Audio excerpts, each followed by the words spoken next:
This is the Big Stories Podcast, where we tell the amazing and inspiring stories from across the Big 12 Conference.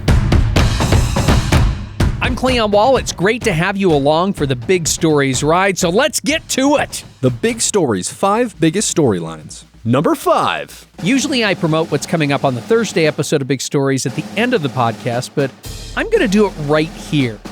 Now, you might have heard of Troy DeJoty if you've paid attention to Big 12 football in the past few years. He's a big-time Iowa State football fan who dressed up as Darth Vader, or as he likes to be called, Darth Stater, before the Cyclones' come-from-behind victory over UCF in 2024. He did it to honor his late son, Carson, who loves Star Wars and Iowa State. And you may know the reason why, because the story was featured on ESPN's Game Day. That's how I recognized him. When we asked if we could feature him on the Big Stories podcast, he readily accepted and then told us about a special relationship he has with Tammy and Landon Bowers. Landon is alive because Troy gave a thumbs up on organ donation after his son and daughter died in a car accident. Listening to his heart, that is sort of the pinnacle. And, you know, one of the things I think I told him was, this is your heart. It's not Claire's heart, it's your heart. And the only thing that we asked is that you do the best with it you can for as long as you can. I hope you get the chance to listen to the whole Thursday episode because it's heartbreaking and touching, but it is so good.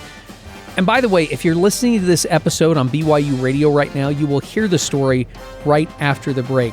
But still go listen to the entire episode on the BYU Radio app or wherever you listen to podcasts. Number 4. The bottom quarter of the Big 12 is unfortunately not looking as tough as I thought it would be. Meaning, I thought they'd play tougher against, a lot of the teams they play. Like Kansas State and Utah. They've really struggled in Big 12 play. They've played some of the bigger names tough, and then they've lost some other games to other teams, and you wonder, wait, what just happened? Like Iowa State going to Manhattan and winning 95-61. And then there's Oklahoma State winning in Salt Lake City 81-69 last weekend. Baylor's had their struggles, and so has Arizona State. By the way, how weird is it to say Baylor is having struggles? Anyway, back to Arizona State. They played rival Arizona tough, but they've also given up triple digits to Houston and BYU earlier this season. I chatted with PHNX Sun Devils podcaster Anthony Totri about what the Sun Devils need to do to slow teams down. I think part of the issue is Bobby Hurley's overall system and ideology as it stands around Arizona State's offense, funny enough, because defensively they've been pretty solid over the last half decade, both in the Big 12 and the Pac-12, but they play at such an aggressive pace on offense, moving up and down the court. And to be honest, right now this team just isn't built like other Big 12 teams. It's not built like a BYU. It's not built like a Texas Tech. It's not built like a Houston or Arizona. They just don't simply have the talent to be able to go 2 full halves against some of the elite competition, not just in the conference, but in the country at this level. And I think you see it start to snowball a little bit late in some of these games. Arizona State will be playing a team tough. The other team hits a couple threes. Maybe they gain momentum. Maybe Arizona State kind of loses its confidence, and then it really does start to spiral. But certainly defense is something that Arizona State needs to improve on if they have any hope of trying to string together some sort of winning streak. Speaking of hope, after looking at the schedule, it looks like the Sun Devils could find some success. Yeah, they're going to play Iowa State. They're going to play Texas Tech in the near future. But there are a lot of winnable games out there. Is that kind of the hope that in these next few games they kind of figure things out, and then as we go into the last half of the conference season, they're thinking, yeah, we can put something together and we can be at least middle of the pack Big 12 team, which is pretty good. Yeah, I think as it relates to Hurley in Arizona State, in previous years I would have said yeah. In previous years, 1,000%. I think that's what you look to, right? You look at the schedule and you say, okay, there's maybe a stretch of 2 to 3 winnable games. Build some momentum, build confidence, which I know we've talked a lot about. But this year feels different for Arizona State and Bobby Hurley, mainly because this is the last year of Hurley's contract, notably did not get an extension going into the season. He does kind of feel like a lame duck coach at this point in time, and he said some things, some wild comments to close out some post-game availabilities. So for me, it does feel a little bit more grim than just looking at the schedule and saying, well, you've got UCF, you got maybe some teams that aren't juggernauts in this conference ahead of you. I think for Bobby Hurley and this team specifically, they are pointing and circling some of those bigger matchups against the Texas Techs, against the Arizonas, against potentially the BYUs.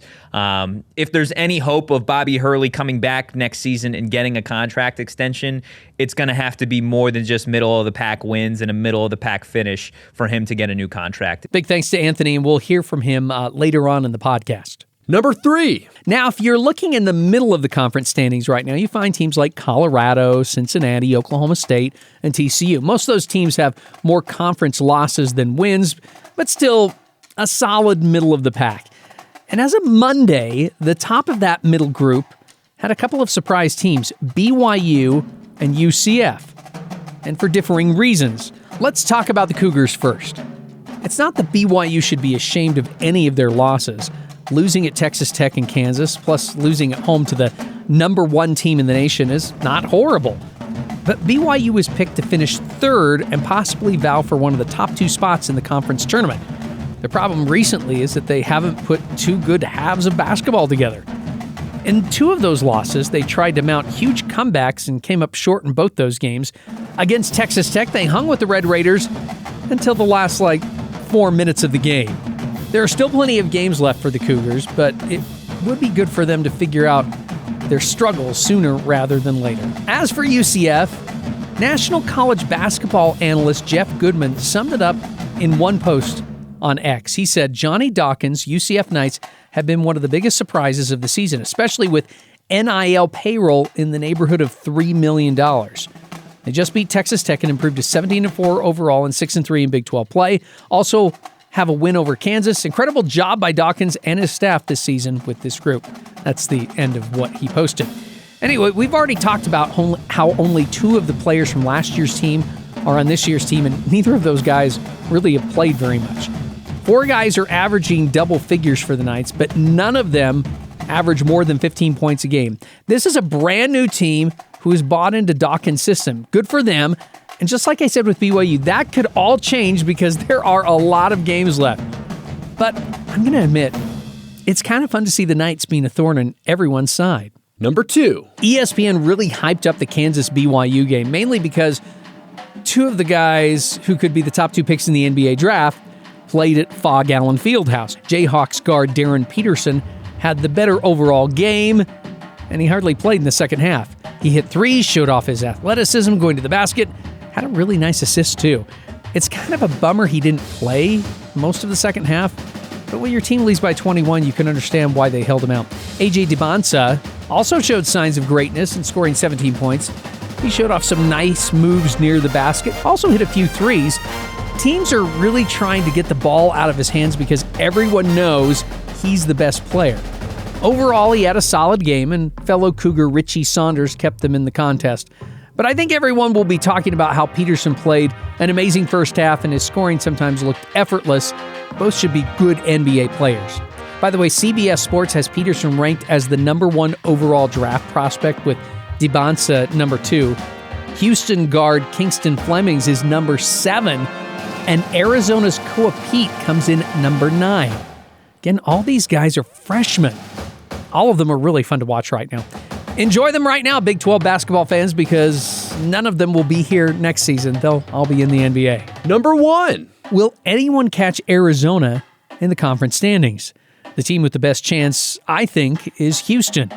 They've got a lot of guys back from last year's championship team that ended up second in the nation, and they've got that Kingston Flemings guy that we just talked about. They know how to win big, like by a lot of points, and they also know how to win close games. The 2 teams will play each other on February 16th at the McHale Center on ABC. Should be a dandy of a game. Probably your next one, if we're just going to go by the standings, this is probably, and these are my educated guesses too, But probably the next team, according to me, is Iowa State. They bounced back nicely after a couple of losses. They have a really good starting five, and Hilton Coliseum is always a tough place to play. Zona and the Cyclones will play each other in the second to last game of the season. The question is, how many more losses will ISU have coming into that game? Starting on Valentine's Day, they will host Kansas, Houston, and then play at BYU. They will also host Texas Tech just a few days before taking on Arizona. Speaking of Texas Tech, they might have the easiest path, but can they pull it off? They've got plenty of talent, and they know how to beat good teams. Maybe I'm just basing this off of the loss at UCF, and again, UCF is a thorn in a lot of people's sides. I would say they can't catch them, but I think they will be like the 3 or the 4 seed going into the Big 12 Conference Tournament. Now, Kansas, I think it's going to depend a lot on the health of Darryn Peterson. Kansas is a good team without him. They are a great team with him. The Jayhawks and Wildcats will play twice in the month of February. By the way, I don't think Arizona will remain undefeated. Their schedule is too tough for them to come away unscathed. Starting on February 9th, they will play Kansas, Texas Tech, BYU, and Houston. That's 4 straight games in a row they will play those teams. That will be a fun few weeks. And if they do end defeated before the end of the regular season, well, I'm wrong, number one, and it will be amazing, especially in this conference. All right, it's story time, and we continue with our series on the 2025 football season. We have only 2 teams left to cover in the Big 12. Conference champ Texas Tech will come next week, but this week we have Arizona State. The Sun Devils were such a good story in 2024, but injuries wrecked them in 2025. QB Sam Leavitt didn't finish the season due to a foot injury. Wide receiver Jordan Tyson sat out some games. Then again, they were the only Big 12 team to beat Texas Tech this season. Granted, Leavitt and Tyson played in that game. Overall, Arizona State finished with 8 wins. So I asked Anthony Totri of the PHNX Sun Devils podcast if he considered this past season a successful one despite all the setbacks. That's a question that I think the Sun Devil fan base has been dancing with really since the end of the 2025 season, right? Such high expectations starting the year, ranked in the preseason top 25 at number 11.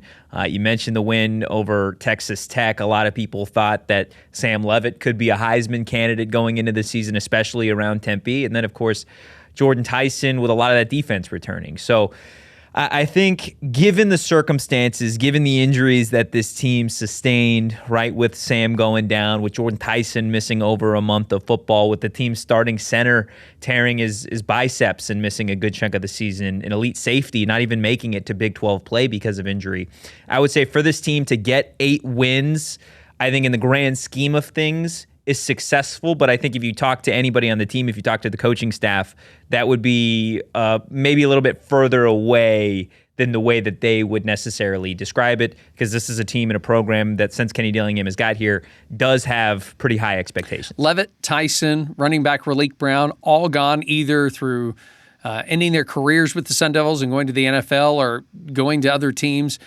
Tell us about the guys, though, who could potentially replace them on ASU's roster and could possibly be the big 3 for next year. Yeah, 1,000%. I think you immediately look to the wide receiver room with the departure of Jordan Tyson.